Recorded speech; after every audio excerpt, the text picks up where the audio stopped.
اب رکوع تو کر لیا، سمع اللہ لمن حمیدہ کیا کہ سیدھا کھڑا ہو جانا ہے، ربنا لک الحمد، ربنا ولک الحمد بھی حدیث کے اندر آتا ہے، ربنا لک الحمد بھی آتا ہے۔ نبی کریم علیہ الصلوۃ والسلام کی جو تعلیمات ہیں وہ یہ ہیں کہ اذا قال الامام سمع اللہ لمن حمیدہ فقولوا ربنا لک الحمد، جب امام سمع اللہ لمن حمیدہ کہے تو تم ربنا لک الحمد کہو۔ کیا کہو؟ بس حدیث کے اندر یہی ہے، تم ربنا لک الحمد کہو یا ربنا ولک الحمد کہو، یہ حدیث کے اندر ہے۔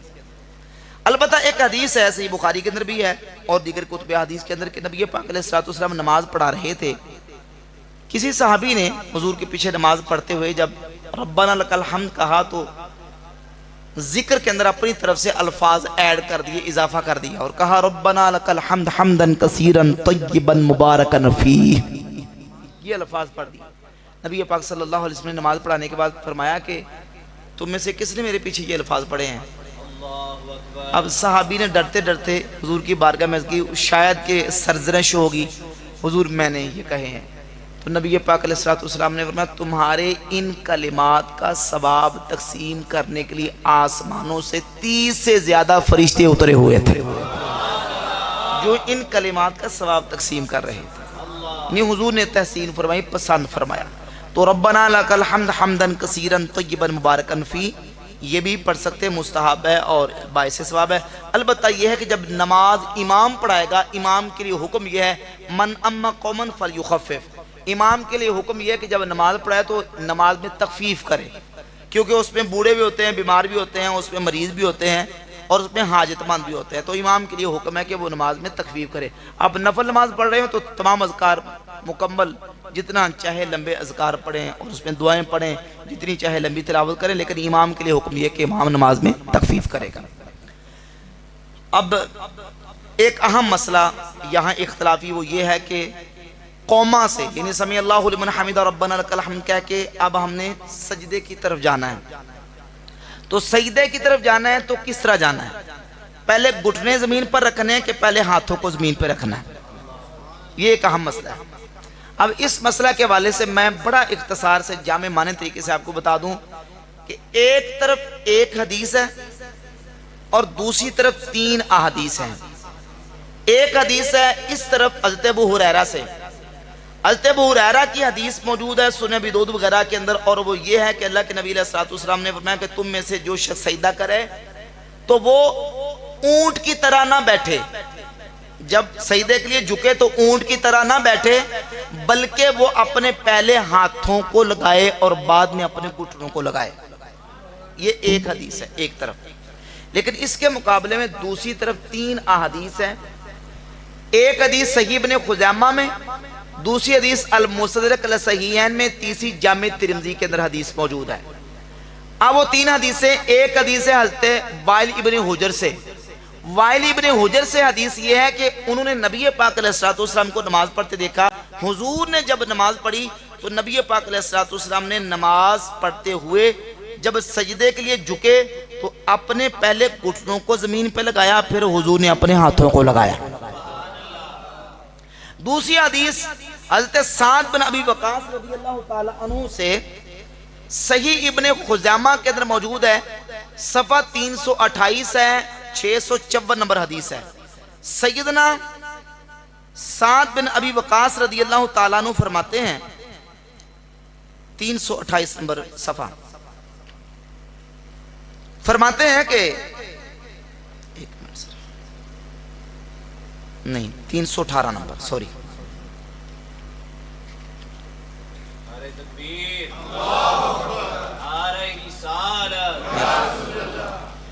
626 نمبر حدیث ہے۔ فرماتے ہیں انا رسول اللہ صلی اللہ علیہ وسلم کانا یدعو رکبتہ قبل یدہ اذا سجدہ، یہ حضرت وائل بن حجر کی حدیث ہے۔ اور سعد بن ابی وقاص والی جو حدیث ہے، اللہ آپ کا بھلا کرے، وہ ہے 628 نمبر۔ فرماتے ہیں کننا ندعو الیدین قبل الرکبتین، پہلے ہم اپنے ہاتھوں کو گھٹنوں سے پہلے زمین پر لگایا کرتے تھے، فَأُمِرْنَا بِالرُّكْبَتَيْنِ قَبْلَ الْيَدَيْنِ، پھر ہمیں حکم دیا گیا کہ کہ ہم پہلے اپنے گھٹنوں کو لگائیں اور پھر اپنے ہاتھوں کو لگائیں۔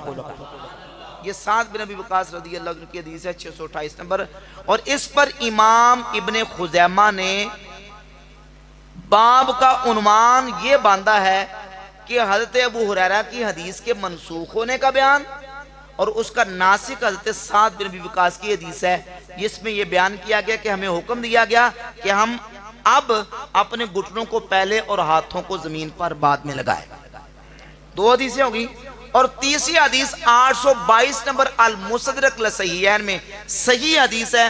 سیدنا انس بن مالک رضی اللہ تعالیٰ فرماتے ہیں میں نے نبی پاک علیہ السلام کو نماز پڑھتے دیکھا، حضور نے نماز اس طرح پڑھی کہ آپ سجدے کے لیے جھکے تو آپ صلی اللہ علیہ وآلہ وسلم نے اس طرح اپنے گھٹنوں کو زمین پر لگایا حتی سبقت رکبتاہ یدیہ، حتیٰ کہ آپ کے گھٹنے آپ کے ہاتھوں سے سبقت لے گئے، یعنی پہلے آپ نے اپنے گھٹنوں کو زمین پر لگایا پھر آپ نے اپنے ہاتھوں کو زمین پر لگایا۔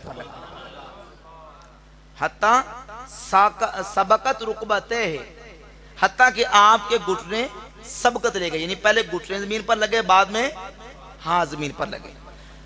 یہ تین حدیثیں ایک طرف ہے اور حضرت ابو ہریرہ والی حدیث ایک طرف ہے۔ اس کا ایک جواب امام ابن خزیمہ نے یہ دیا کہ یہ حدیث منسوخ ہے اور دوسری حدیث ناسخ ہے۔ ابن تیمیہ نے مجموع الفتاوی میں بھی یہ جواب دیا کہ یہ حدیث منسوخ ہے، یہ ناسخ ہے، اور ابن قیم الجوزیہ نے زاد المعاد کے اندر بھی یہ جواب دیا کہ یہ منسوخ ہے اور وہ ناسخ ہے۔ اور ایک اور جواب یہ دیا گیا کہ یہ جو حدیث ہے نا حضرت ابو ہریرہ والی کہ جب تم میں سے کوئی سجدے کے لیے جھکے تو وہ پہلے اپنے ہاتھوں کو لگائے بعد میں گھٹنوں کو لگائے اور اونٹ کی طرح نہ بیٹھے، یہ حدیث مقلوب ہے۔ مقلوب کا مطلب یہ ہے کہ اس کا اگلا حصہ پچھلا حصہ آپس میں گڈمڈ ہو گیا، اگلا حصہ پچھلے حصے کا ساتھ نہیں دے رہا۔ توجہ کریں ذرا، توجہ سے سنیں کہ اونٹ کی طرح نہ بیٹھے، پہلے اپنے ہاتھ لگائے پھر گھٹنے لگائے، اونٹ کی طرح نہ بیٹھے۔ اب سوال یہ پیدا ہوتا ہے کہ اونٹ کس طرح بیٹھتا ہے؟ اونٹ ہے، آپ تو نیٹ کا زمانہ ہے نا، ابھی انٹرنیٹ کھولے نا، اونٹ کس طرح بیٹھتا ہے وہاں نکال کے دیکھ لیں۔ اونٹ بیٹھتا ہے وہ پہلے اپنے اگلے حصے کو لگاتا ہے بعد میں پچھلے کو لگاتا ہے، پہلے اگلے کو بعد میں، یعنی گویا پہلے ہاتھوں کو لگاتا ہے بعد میں اپنے گھٹنوں کو لگاتا ہے۔ تو اونٹ کی طرح نہ بیٹھے بلکہ اپنے ہاتھوں کو پہلے اور گھٹنوں کو بعد میں لگائے، اور اونٹ کی طرح نہ بیٹھے۔ بھئی اونٹ تو بیٹھتا ہی پہلے اپنے اگلے حصے کو لگا کے ہے، اور اس میں یہ کہا جا رہا ہے کہ اونٹ کی طرح نہ بیٹھے بلکہ اپنے ہاتھوں کو پہلے گھٹنوں کو بعد میں۔ تو یہ حدیث کا اگلا حصہ آخری حصے کے کیا ہے؟ مخالف جا رہا ہے، اگلے حصے کے ساتھ میچ نہیں کھاتا۔ یہ حدیث مقلوب ہے، حدیث کے اندر گڑبڑ ہو گئی ہے، حدیث کا ایک حصہ دوسرے حصے کے ساتھ کوئی مکس ہو گیا ہے۔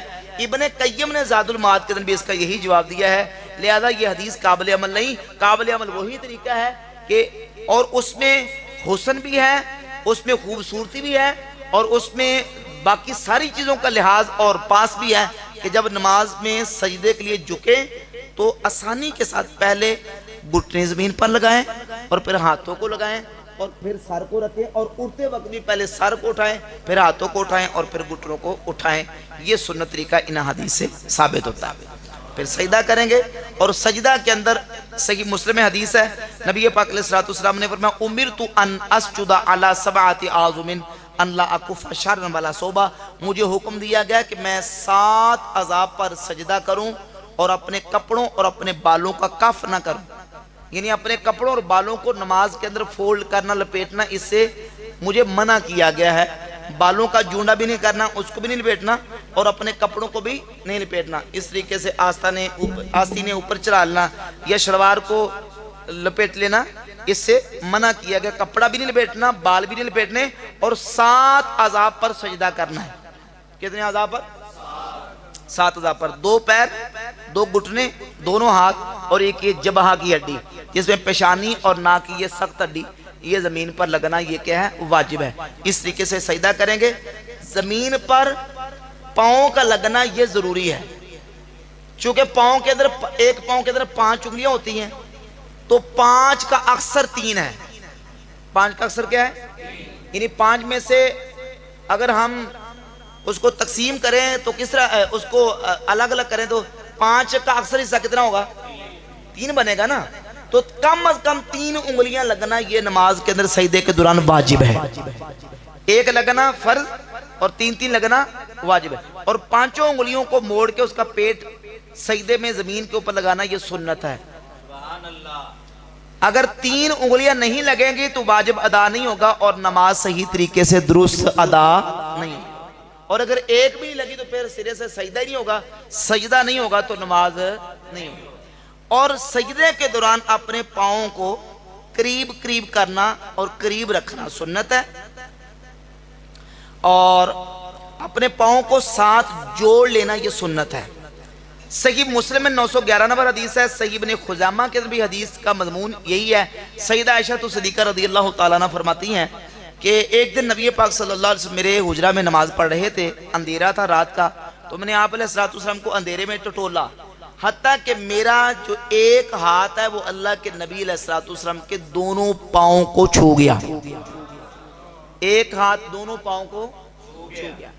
اس سے فقہا نے یہ مسئلہ نکالا کہ جب ایک ہاتھ 2 پاؤں کو چھوئے تو ایک ہاتھ 2 پاؤں کو تب ہی چھو سکتا ہے کہ جب پاؤں قریب قریب ہوں.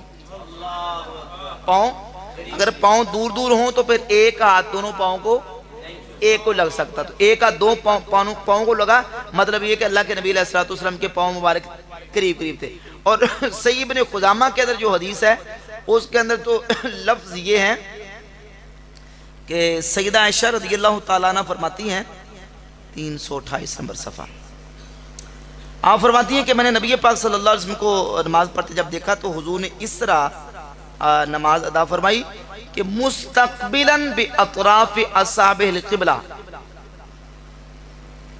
فوجدتہ ساجدا راسا عاقبیہ. نبی کریم علیہ السلام کو میں نے جب پایا تو حضور سجدے کی حالت میں تھے اور اس طرح کہ آپ اپنی ایڑیوں کو آپس میں گچ کیے ہوئے تھے، قریب کیے ہوئے تھے. حضور کی ایڑیاں مبارک قریب قریب تھی. تو سجدے کے دوران پاؤں کو اس طریقے سے رکھیں گے کہ پاؤں جتنے قریب ہو سکتے ہیں، انگلیاں نیچے لگی رہیں، پاؤں جتنے قریب ہو سکتے ہیں اس کو قریب قریب کر کے سجدہ کرنا یہ سنت ہے. اور سجدہ نہ بالکل جڑ کے کیا جائے کہ ران اور پیٹ آپس میں جڑ جائیں، مل جائیں، اور بچھ کے بنا کیا جائے، بلکہ مرد جو ہے وہ سجدہ جب کرے گا تو اپنے رانوں کو پیٹ سے الگ رکھے گا، اپنے بازوؤں کو اپنی جو پہلو ہیں ان سے الگ رکھے گا. اس طریقے سے سجدہ ادا کیا جائے گا.